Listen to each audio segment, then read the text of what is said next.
Hey guys, it's your girl, Lashes Tony XO. How are you guys doing? Today I have a very exciting video for you guys.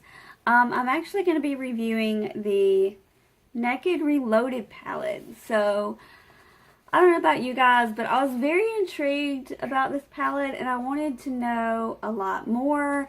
So, I did some research on it and I have some info to share with you guys. So we're going to talk a little bit about the colors, about the palette, about the comparison, like comparing it to the original palette, comparing it to the Anastasia Beverly Hills Sultry palette. So I have a lot of things to say, and I will link a lot of information in the description box for you, how much it is, and the links where you can find this and all that kind of good stuff. And then at the end of the video, I will show you a little clip of me doing a very neutral look with this palette. I normally don't do like neutral looks, like cool tone looks. So that should be kind of fun to play around with this palette. But let's get started. I'm excited. Okay, so this is what the box looks like. I'm going to take it out of the packaging and show you my favorite part about this is the packaging. Let's just be real for a minute. It is like, it's like fabric, you guys. It feels very soft to the touch. I don't know if you can see that, but let's see if you can see what I'm talking about. It's very squishy at the top. It's like a fabric. It is a fabric. And it just feels like very fun to hold. I don't know. It's probably my favorite palette to play with because it's just, it feels so luxe, if that makes any sense. It's only $44 and it just feels like a very luxurious palette. And let's just like admire the packaging for a minute. You got that almost like a smoky look. I don't know, it just reminds me of like a smoky look. But then again, it looks like a beautiful flower. I picked mine up at urbandecay.com. You can purchase it from Sephora online. And let me get all the info for you real quick. I did screenshot some stuff for you guys. If you want to pick it up at Sephora, it is online February 27th and in stores at Sephora March 7th. Okay, from the Ulta's website, it says it will be available online March 4th and in stores at Ulta March 7th. But like I said, I did pick mine up at urbandecay.com and it was $44. It is $44 at all three locations. I did check that to make sure. And there is 12 shades, which is really nice. It is cruelty free, you guys. Cruelty free. It has 11 new shades. And one returning cult favorite. Okay, so I'm going to show you.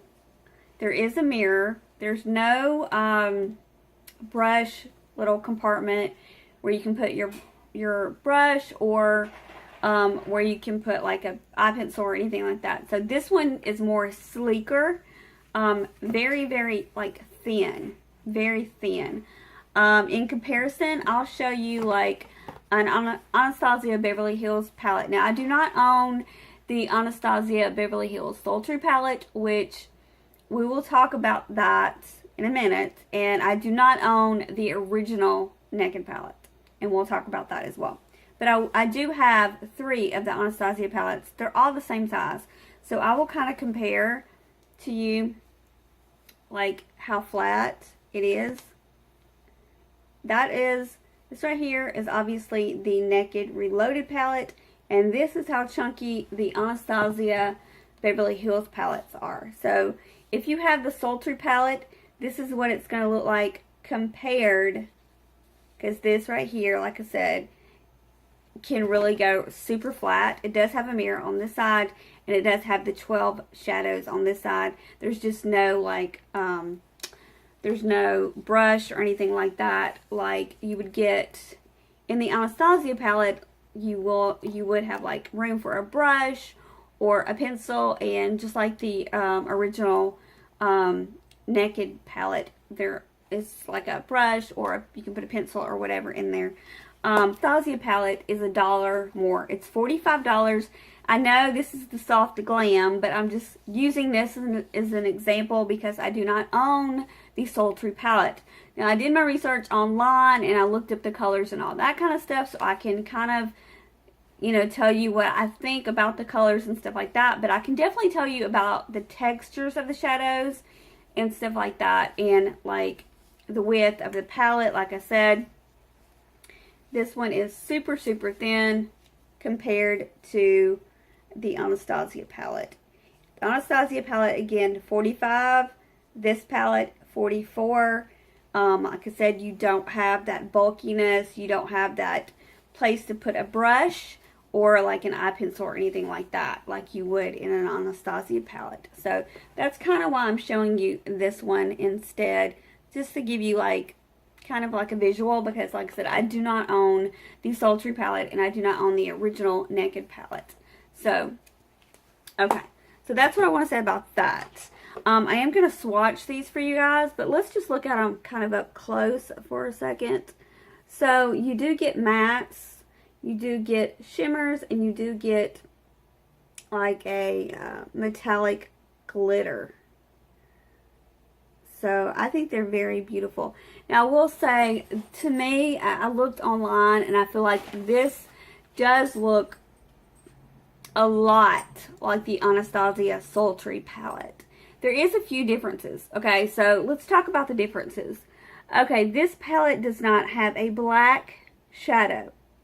The darkest shadow in this palette is right here. And this one is called Endgame. It is a dark brown. That is the darkest shadow in this palette. So the Anastasia, which I do not have, the Sultry palette, has a black, and it also has a gray. This also does not have a gray. It does have a shimmer that looks kind of a grayish tint, and it's called Dream Weaver.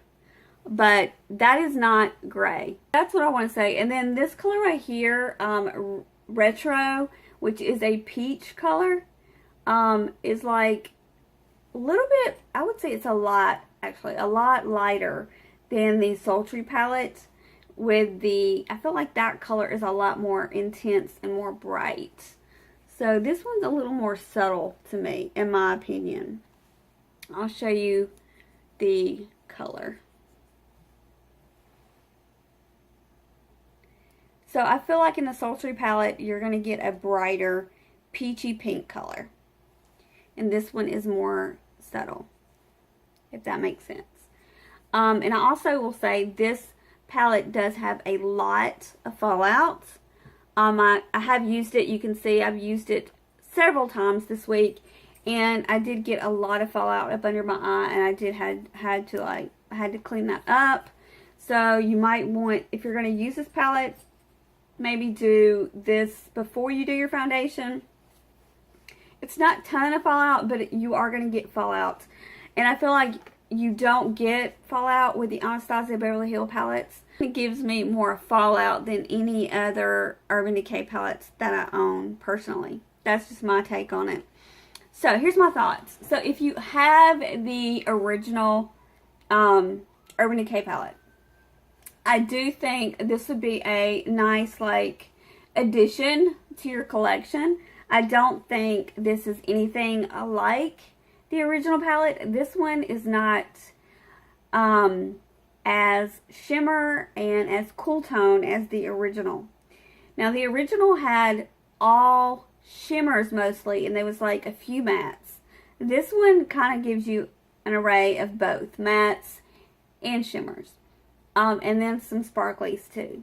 So I do feel like if you already own the original This is nothing like it. Now, they did say that. Also, before I forget, there is a difference in size of the pants. I don't know if you noticed it. At first glance, I didn't notice it. So, I don't know if you did or not. But all these are the same. But then the two on the end cap, the two shadows on the end are larger. And I think they did that because, first of all, this is the cult classic. So they knew that like people love this color.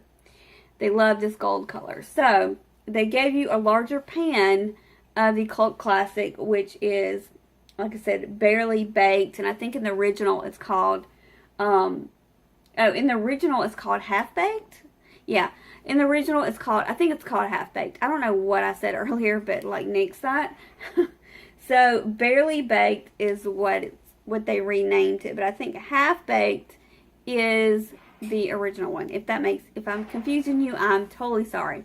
Okay, so you do get two larger pans on each side. Like I said, I feel like they did that because they figured you would use these as like a base for the two light colors. Could be bases for your lids or for your brow bone. And of course, like I said, this one is a very good transition shade, and this one is in the color Boundaries. And then again, you get the Barely Baked Shimmer, which is a big size pan. So that is what I want to say about that. Like I said, you do get fallout with this palette, so be warned about that. Now I'm fixing to do some swatches for you guys. And so yeah, so let's get started with these. We just swatched them. Okay, so I'm going to go ahead and tell you the colors. So this one right here is the lightest one, and this one is at the end cap. This one's called Bribe. Sorry, I'm trying to look at the palette and show you the swatches at the same time. Okay, this one is called Bribe, and it is, at first glance, you think it's like a straight up matte. But this is not. This is definitely a shimmer. Definitely something for, you can put it all over the lid. I have done that several times this week, and I do like the way that looks. Or you can mix it with Blur, because Blur is definitely a matte. And this one right here is Blur. It looks like a little bit darker than my skin tone. So this is Blur, and this is one of the larger pans as well. But this one, like I said, is definitely a shimmer. First glance, it looks like a matte, but definitely a shimmer. So that is Bribe. Next, you're going to get the Cult Classic, which is that gorgeous gold shimmer. And that is Barely Baked. Barely Baked is that gorgeous gold shimmer. Angel Fire, that would be gorgeous, like on the inner part of the eye. I think that would look beautiful. It's very shimmery. I think I'm going to use that on the lid today, actually. And then this color, Gorgeous Peach. It's called Retro. Then you have this color, which is called Reputation, and it is a shimmer. Then you have this color, which is called Burn. Now this is a matte, and this is called Endgame. Retro is a matte as well. So Retro is a matte, Endgame is a like deep brown. It's a matte. Then you're going to go right here to Dream Weaver, which is a shimmer. Then the next one is Distilled.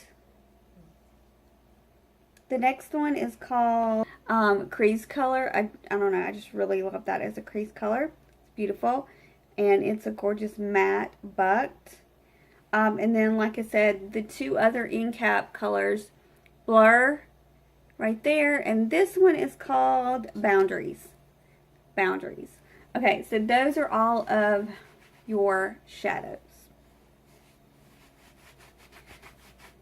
And that's what they look like when they're wiped off. So you can see some of them do kind of stain a little bit. Not much, but a little bit.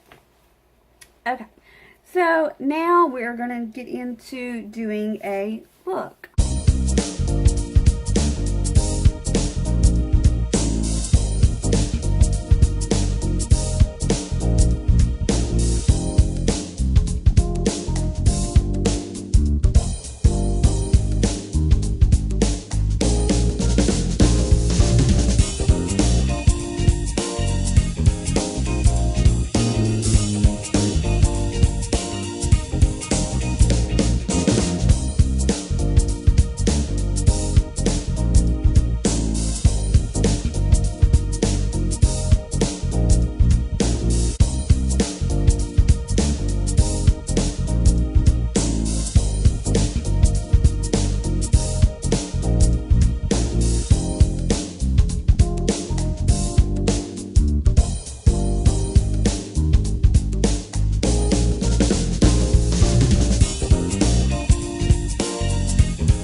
Okay guys, here are my final thoughts about this palette, and I'll kind of show you the neutral eye look I came up with. Just very, very neutral. There's a lot of beautiful colors in here. So this is what I have to say about this palette. Like I said, if you own the original, I definitely think you will benefit from this palette. The original has more shimmers, and so you could use both palettes and kind of incorporate both. I think it would, you could come up with a lot of more looks that way. If you own the Anastasia Beverly Hills Sultry palette, honestly, I think you do not need this palette. I think, since I do own three of the Anastasia palettes myself, not the Sultry palette, but I do own 3 of the palettes. They are very creamy, very blendable, and the shades are very, very similar, not identical, but very similar to this palette.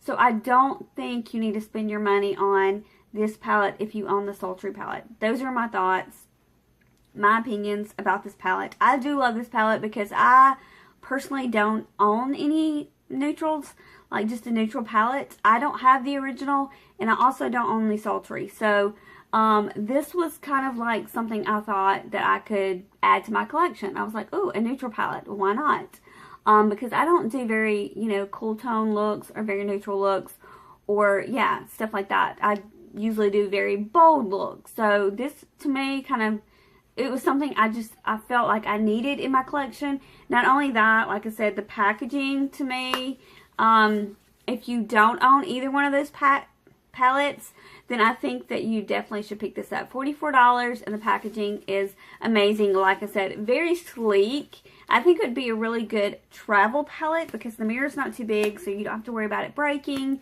It's very like soft, and it's one of the more affordable palettes as far as Urban Decay goes. So you have your pluses, definitely. The downfall of this palette, so much fallout, you guys. Every time I use this palette, I'm like covered in eyeshadow. So that is kind of the downfall. And I honestly have never had an Urban Decay palette with so much fallout, or any palette with that much fallout, really. So that is the downfall. Yeah, those are my thoughts about this palette. And if you want to see me kind of talk about this palette, which I just purchased, this is the LA Girl Get Feverish palette. Sorry, I'm having major trouble speaking today. My words are not coming out properly. I don't even know what's wrong.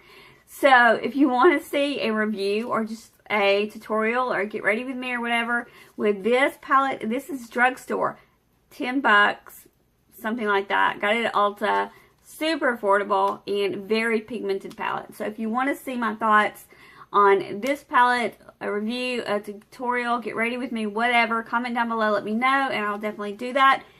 Okay guys, if you're not subscribed, hit that subscribe button, that notification bell, so you'll get notified for future videos of mine.